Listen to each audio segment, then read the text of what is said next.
enlazarme con nuestro buen amigo César Gutiérrez Priego, quien ya está listo para hablar sin censura. Mi querido César, ¿cómo te va? Muy buenos días todavía. Buenos días, mi querido Vicente, un placer poder saludarte. Qué bueno que ya saliste del COVID. Saludos a Toño también y a todo el auditorio. Oye, César, muchas gracias y al pendiente de las participaciones que has tenido aquí en Sin Censura. Tú que eres especialista en Derecho Penal, en Derecho Militar y Seguridad Nacional, déjame preguntarte acerca de estos reportes que han salido del tráfico de armas, de las ciudades, de las zonas del país que son las más golpeadas por el tráfico de armas, porque también tenemos que hablar de los enfrentamientos, es más, de los índices de letalidad de las Fuerzas Armadas, que obviamente se dan en muchas ocasiones con miembros del crimen organizado, con esas armas que llegan desde Estados Unidos. Dame tu reflexión acerca de estos temas que son pues muy delicados. Mira, recordamos, Vicente, que en la agenda binacional México, por medio de la Cancillería, hizo mucho hincapié en que los Estados Unidos no solo tienen que exigirnos a nosotros que paremos con el tráfico de indocumentados, con el tráfico de drogas, sino que necesita México el apoyo de las autoridades norteamericanas para que no ingresen la cantidad descomunal de armas de fuego que se compran en los Estados Unidos de forma legal, pero que son ingresadas de forma ilegal al territorio nacional. Y lo hemos podido ver y existen las investigaciones y los datos que tenemos cerca de 1 millón de armas de fuego que no se encuentran registradas en el país, pero que se sabe y se tiene conocimiento que son utilizadas y obtenidas por el crimen organizado y que ellos las obtuvieron de forma legal en los Estados Unidos y en menor medida en países europeos. César, perdón que te interrumpa. César, perdón que te interrumpa. Dijiste más de 1 millón de armas pululando por nuestro país sin control. Así es. De acuerdo a las últimas estadísticas que fueron publicadas por diferentes organizaciones e instituciones gubernamentales, se considera que cerca de 1 millón de armas se encuentran al interior del país, que fueron obtenidas de forma legal en los Estados Unidos y que en México no se tiene un control de dónde se encuentran dichos armamentos. La gente se preguntará, bueno, pues entonces, ¿cómo saben, no, que puede existir ese número? Bueno, pues obviamente tiene que ver con los estudios que se realizan de acuerdo a la capacidad de fuego que tienen los grupos criminales en los diferentes estados de la República. Y podemos ver cómo hay grupos que preponderantemente tienen mejor armamento que otros grupos y tiene mucho que ver con la parte que se encuentra en la frontera del país. Por supuesto que hay organizaciones criminales que son transnacionales, como el Cártel de Sinaloa o Cártel del Pacífico y el Jalisco Nueva Generación, que ellos pueden hacer desplazamientos de armamento en toda la República Mexicana. Pero ese es el problema con el que se enfrentan todos los días las Fuerzas Armadas de este país. Llámese Marina, llámese Ejército, llámese Fuerza Aérea, llámese Guardia Nacional. Y ese es el problema que muchos no ubican, no conocen, no ven contra lo que se enfrentan, con lo que tienen que estar todos los días peleando, y sumado al hecho de que muchos de esos grupos del crimen organizado se encuentran ligados a policías municipales, policías estatales de diferentes municipios y estados de la República. Fíjate que ayer platicaba con un exmilitar y me decían cambiado mucho las cosas en este gobierno con el tema de los derechos humanos, porque antes, en plena guerra contra las drogas, teníamos derecho de tirar a matar cuando nos tocaban el arma o cuando nos sentíamos amenazados. Y una y otra vez hemos visto ejemplos de cómo se han contenido las Fuerzas Armadas de reaccionar ante la provocación de criminales o de alterados ciudadanos en diferentes partes de México. ¿Cómo van esos índices de letalidad de las Fuerzas Armadas, mi querido César, en este gobierno? ¿Cómo ves las cosas? Fíjate, qué bueno que me haces esa pregunta. Recordemos que por esas indicaciones en donde se declaró la guerra por parte del Estado mexicano contra los grupos criminales, siguen existiendo cientos de militares que todavía se encuentran presos en prisiones militares, federales y estatales.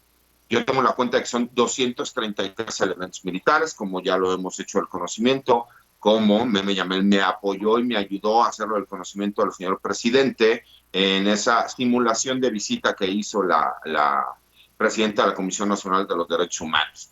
Pero la realidad es que ellos siguen pagando por las órdenes que recibieron en su momento.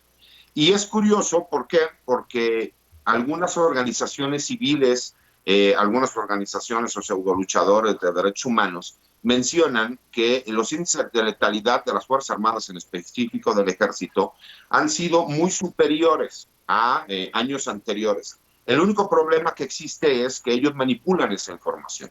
¿La manipulan de qué forma? Incluso te haré llegar por ahí algunas gráficas y datos que lo corroboran, lo que te voy a decir. El Ejército, cuando sacan los índices de letalidad, es única y exclusivamente cuando existe un enfrentamiento entre los grupos criminales o presuntos grupos criminales, porque hay que llamarlos presuntos criminales, y en caso contrario a las Fuerzas Armadas sí les dicen que son asesinos, violadores de derechos humanos, y no se tiene el piso parejo, ¿no? Y como ellos no pueden salir a defenderse, pues obviamente los pueden difamar, hablar e inventar historias. Pero aquí lo importante es que en todos esos índices de letalidad que organizaciones como Seguridad Sin Guerra, México SOS, y etcétera, etcétera, y etcétera, ¿no? Manejan, lo que ellos no contemplan es el número de civiles detenidos por parte de los enfrentamientos que se dan con Fuerzas Armadas o con la Guardia Nacional. Y ahí se demuestra que por lo menos en los 2 últimos años, los índices de letalidad en México han disminuido entre un 17% el primer año y cerca de un 36% en este año que acaba de pasar. Pero lo más importante de todo esto es que tendríamos que hacer la comparación con los 2 últimos años del sexenio del expresidente Felipe Calderón. Y ahí estamos hablando de que hay un 300% menos de índice de letalidad de las Fuerzas Armadas. ¿Por qué? Porque, como bien se ha dicho, incluso la misma forma de realizar los operativos y la forma de trabajar de los elementos militares en este sexenio ha sido con el famoso respeto a los derechos humanos irrestricto, ¿no? Y en dado caso de que llegase a haber alguna violación, al personal militar de forma inmediata se les inician las carpetas de investigación, tanto por el fuero militar como por el fuero común o el fuero federal que corresponda. Y se han hecho mucho hincapié en eso, pero desafortunadamente estos famosos colectivos, ¿no?, de ciudadanos o pseudo colectivos, como yo les llamo, así como esos pseudo luchadores de derechos humanos, como Raimundo Ramos, ¿no?, que todo el mundo conocemos su historia, y que él tiene un centro por los derechos humanos en Tamaulipas, Nuevo Laredo, Tamaulipas, el cual incluso ha estado ligado con grupos criminales y se han realizado investigaciones. Y a ellos no se les toca ni con el pétalo de una rosa. Pero muchas de estas personas han hecho su carrera atacando y defenestrando a los elementos del ejército mexicano. Y como yo siempre lo he explicado y lo he dicho, una cosa es la Armada de México y otra cosa es la Secretaría de la Defensa Nacional, y una cosa totalmente distinta es el elemento militar o el elemento naval, porque como instituciones pueden ser los más fuertes, pero como individuos son los más desprotegidos. ¿Por qué? Porque ellos no pueden salir a defenderse, y al no poderse salir a defender, pasan todo este tipo de especulaciones donde la gente no conoce cuál es la realidad de lo que pasa. Escribí una columna este martes en La Silla Rota en donde explico cómo los grupos criminales tienen un índice de letalidad muchísimo más alto que las Fuerzas Armadas. El problema es que como no se maneja por medio de una estadística, porque lo ven más como una cuestión de carácter penal, pues obviamente tratan de manipular la información haciendo creer que las Fuerzas Armadas en este país son más violentas, cuando la realidad es que ha demostrado, y eso lo puede checar cualquier persona, que en cuanto al número de muertes violentas que existen en este país, si las comparamos con los incidentes, enfrentamientos que se han dado con las Fuerzas Armadas en México, no llega ni al 0,005%, ¿no? Entonces, obviamente, tendríamos que ser justos.